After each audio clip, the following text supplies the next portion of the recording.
இன்றைக்கி வாழ்க்கை முறை டோட்டலாக மாறி போயிடுச்சு.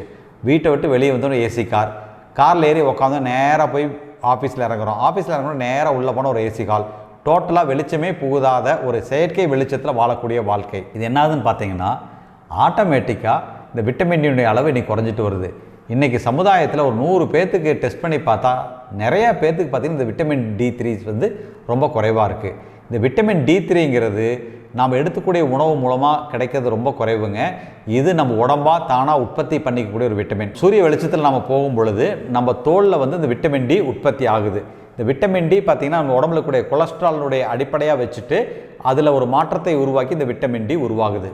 இந்த விட்டமின் டியினுடைய வேலை என்னன்னு பார்த்தீங்கன்னா நாம் சாப்பிடக்கூடிய உணவுலேருந்து கால்சியத்தை உறிஞ்சி எடுத்து உடம்புக்கு கொண்டு போய் சேர்த்துறது தான் இந்த விட்டமின் டியோட வேலை. குறிப்பாக ரத்தத்தில் கூடிய கால்சியத்தை வந்து எலும்போட கொண்டு இணைந்து எலும்பை வலுவாக்குறதும் பார்த்திங்கன்னா இந்த விட்டமின் டியோட வேலை. அது மட்டும் இல்லாமல் நம்ம உடம்புக்கு தேவையான கால்சியத்தை சிறப்பாக நிர்வாகம் பண்ணுறதும் இந்த விட்டமின் டியினுடைய வேலை. அப்போது இந்த விட்டமின் டி எதுலேருந்து கிடைக்குதுன்னு பார்த்தீங்கன்னா சூரிய வெளிச்சம் நம்ம உடம்பு மீது படும் பொழுது உடலாக நம்ம இந்த விட்டமின் டியை உற்பத்தி பண்ணிக்குது. அப்போது ரெகுலராக காலையில் ஒரு இளங்காலை சூரிய குளியல் எடுப்பது உடம்புக்கு ரொம்ப ரொம்ப நல்லதுங்க. காலையில் இதுக்காக சூரிய குளியல் எடுக்கணுங்கிற அவசியம் கூட இல்லைங்க. இப்போ ரெகுலராக வாக்கிங் போகிறீங்க இல்லையா, ஓரளவுக்கு சூரிய வெளிச்சம் உங்கள் மேலே படுற மாதிரி ஒரு நல்ல டிஷர்ட் ஷார்ட்ஸ் அந்த மாதிரி போட்டு உங்கள் உடம்பை எக்ஸ்போஸ் பண்ணுற மாதிரி ஓரளவுக்கு எக்ஸ்போஸ் பண்ணுற மாதிரி வாக்கிங் போகும் பொழுது அதன் மூலமாக விட்டமின் D3 உற்பத்தியாக இருக்க ரொம்ப உதவியாக இருக்குங்க.